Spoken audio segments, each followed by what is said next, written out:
This video marks the 100th upload on this channel, and although not every one of these has been history related, I thought it was a good landmark to do something a bit different and launch a new series that I have long talked about, and that is to visit and review museums and other attractions around the area. So today we will begin with the Museum of Norwich in the Bridewell. The museum itself can be found in Bridewell Alley, just off Bedford Street, and is just next to St Andrew's Church. If you arrive in Norwich by bus, it's only a 10-minute walk from the bus station and is well signposted once you're near it. Once you're in Bridewell Alley itself, it should be very easy to find. Just look for the large white building with the pink sign. The museum is open from 10 a.m. to 4:30 p.m. Tuesdays to Saturdays and is closed Sundays and Mondays. Online bookings are available, and during the busier times of year like school holidays, this is probably the best way to go to ensure you can get in. But for me, I turned up about midweek on a normal week and was able to get in without any problems. Standard adult ticket price is £7, £6.70 for over 65s, people with disabilities, student discounts and adults receiving benefits. It's £6 for children and £6.30 for a family ticket, with children under 4 entering free. They also offer a twilight ticket 1 hour before closing, which is only £2.50. There is also a few groups and clubs that membership of grants you free entry, and the list of these can be found on their website. Speaking of the entry fee, the time of my visit, Wednesday the 19th of May, a day that also happened to be International Museum Day by a happy coincidence, entry was free, due to the ongoing Norfolk and Norwich Festival that is currently celebrating its 250th year and is running until the 29th of May. Before you even enter the museum itself, I believe it's worth to point out two interesting things found on the outside. The first being on the Bridewell Alley side of the building, a plaque commemorating William Appleyard, the first mayor of Norwich. And found on the other side of the building, the original entrance from its days as a prison. For what is a rather small museum, being only 2 floors in what was once a prison, Bridewell packs a lot in, and it's best to take your time in each room to get the full experience and enjoy it to its fullest. It works on a more or less one-way system through the history of the city in chronological order for the first few rooms, but does change when you get deeper into the museum itself, and does become more about the city's industrial past, but we will get to that later. Once you have left the reception area, the first room takes you to a display showing items from the city dating from the Middle Ages up to the 1800s, and you will instantly see what I mean about the Bridewell making the most of its limited space. In fact, I might say the amount on display here can be a little daunting, but don't let the larger items in the back distract you from the smaller ones up front. Among them, a copy of Revelations of a Divine Love, the first book written in English by a woman, penned by Julian of Norwich in the 14th or 15th century. A head and part of the body of Snap the Dragon, a figure used in Lord Mayor's processions in the city from the Middle Ages, and even up to the present day, traditionally snapping at members of the crowd until they placed money in his mouth. The last time this particular snap took part in one was in 1895, but given its placement here, it's a good stand-in for all those that came before it. The biggest standout in this first room is that of a statue of Samson, the one stood along with one of Hercules in Tombland. Outside a building that has been many things over the years, but is still largely known to locals as the Samson and Hercules. Stripped of his centuries of paint back to the bare wood he was carved from in 1657. They had stood more or less in the same spot until being removed in the 1990s for their own protection. Next to him you'll find a computer that gives a small presentation of their history. From here we go into a kind of mock-up of a Georgian coffee house, and from where the museum becomes a lot more interactive and a lot more kid-friendly. This is where you'll find the first of the places for them to dress up and try on hats and wigs of the time. You'll also find the first of the recorded testimonies you can listen to on phone receivers, telling you the stories from the city's past. Also, please be aware, from this point onwards you will start seeing drawers on exhibits. Some of them can easily be missed. But take your time and open them and you will find some truly fascinating items, such as this one, a grave marker, for one of the many of the Dutch who settled in the city in the 1600s and were known locally as the Strangers. After this more dialed back room compared to the first, you will enter what is largely the main theme of the rest of the museum, the shops, businesses and companies that made Norwich. It starts out with the more little boutique kind of stores that once filled the city, among them a man who will get his own presentation at some point, Rumsey Wells, a hat maker and real character of the city. The other highlight of this section for me were the items that were once on sale in Leonard Gritt's corner shop from the 1930s until his death in the 1970s.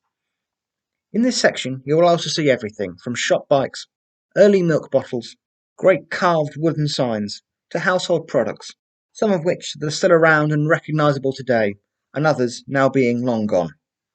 I also found this sign very interesting, asking people to stop dropping orange and banana skins on the city streets, dating from late 1916.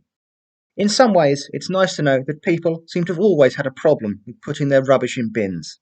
The next room for the topic he is covering is strangely the smallest, that being the building's life as a prison.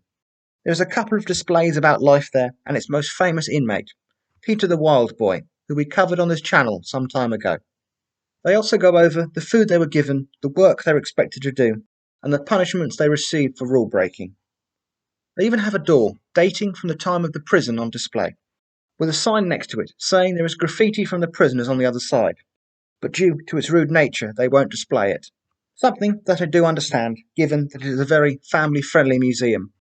But for full clarity, I wish it was on display somewhere, maybe out of the reach of children behind a panel with a warning on it that you could open if you wished. They also have more of the recorded stories you can listen to, and the imprisonment record and fate of Jane Sellers is grim and interesting in equal measure. The next and final room on the ground floor is more of a general overlook of the city's history. Nothing in depth, but enough to make you interested, from the hunter-gatherers who settled along the river in 10,000 BC up to the modern day. But there is once again no shortage of great little things to see. From the First World War medals and memorial plaque of a member of the Norfolk Regiment killed in Mesopotamia, a map showing you where all the pubs in Norwich once stood, and some of the best items in this room can be found in the drawers. From lead shot found in the area where Robert Kett and his rebels were believed to have made their last stand in 1549. Items from the memorial service of Edith Cavell, and much, much more. There is also something called the Norwich and Norfolk World Family, a list of everywhere named for the city and the county across the world. Your visit will now take you upstairs to the rest of the museum, talking about the large industrial employers that once called the city home, from Coleman's to Cayley's and the breweries, Anchor and Bullard's and many others. With the collection of signs and advertisements in the first room upstairs, slightly staggering to think that all of these existed in what was and still is a rather small city. But once again, take your time and look through the provided information cards to get the full experience. Some things might even surprise you. I know I was by this chair. By the looks of it, I was expecting it to be made in the 50s or 60s, only to discover it was manufactured somewhere between 1874 and 1884.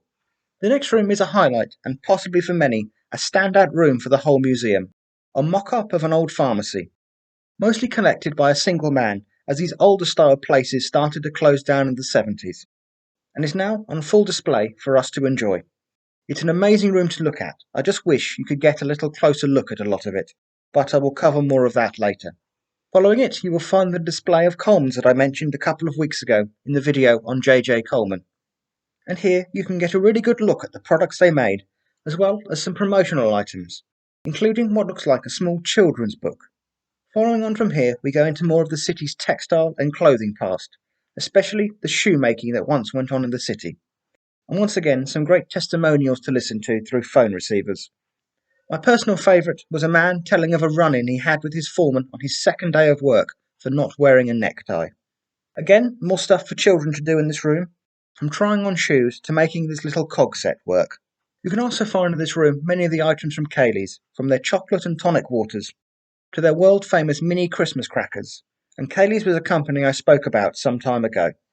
Next comes a room depicting the city in both World Wars, where you can find the Roll of Honour for A.J. Cayley and Sons from the First World War, and you can see just how many one company lost. Really puts in perspective the sheer numbers of losses for such a small city that numbered to over 3,000 dead. Below it you can find the photo and medals, including the military cross, of Lieutenant Robert Morgan from Unthank Road, as well as some common items from the First World War, including foot powder and 2 tins that were sent to soldiers, one of them from Rowntree's, and the other the Princess Mary Christmas tin from 1914. There is a diorama of what some of the poorer cities in the area look like, as well as some other small items from between the wars. The Second World War section has pretty much exactly what you would expect when talking about the home front. Home Guard and Civil Defence armbands, booklets and pamphlets that were given out to the population, gas masks, information on evacuees, as well as what weekly rations were. But what I found most interesting were some of the unique homemade items, such as Spitfire Cottage, a diorama of a typical house built by two teachers from Blythe School while on night watches, as well as these two hand-knitted dolls, one of a soldier and one of a female ATS member. But of course, there is also the grim realities of war here, such as a silver tea set retrieved from the ruins of a house on Earlham Road, took a direct hit just over 80 years ago on the 29th of April 1942, killing Hilda Black and her maid Mary Wells. Located nearby is also one of the many incendiary bombs dropped on the city during those 1942 raids. The final part of this room is a mock-up of a pub from the 1940s, with some great signs on the walls taken from the closed breweries around the city, this one being my personal favourite. And it's even a place where you can try your luck at the traditional game Shove Halfpenny. As you can see, I was not great at it, but in my defence, I don't think when this game was designed they had people trying to hold camera phones in mind. Next brings us to the final room of the museum, showing us from the 1950s up to the present day. There's a great collection of toys and games from the period, a mock-up of a 50s living room, and a few standing displays on Norwich City Football Club, including a model of their original grounds, boots they used to wear, a time they played at Wembley, and a semi-mascot known as Captain Canary. Another stand tells of nightlife and entertainment in the city, and it's here, at the end, we meet a familiar face from the beginning of our tour, a model of what Samson looked like when he was still covered in paint. There is also a display on the history of the gay rights movement in the city, fittingly placed next to the Norwich City display, as the first openly gay footballer in the UK, Justin Fashanu, did start his career playing for Norwich. And at the moment there is also an interesting display on the history of the Norwich and Norfolk Festival that is definitely worth a read through. And this is the end of the museum. Go down the stairs at the end of the room and you will find yourself in the entrance hall once again. As with all museums, there are some exhibits that really stand out compared to others. But for me, they would be the statue of the original Samson, the copy of A Divine Love, the ruined tea set, especially how you have to crouch down to get a view of it properly, almost giving you the feel of the people who found them digging through the rubble. And of course, the full-scale pharmacy, which really is something to behold, and the pictures really do not do it justice.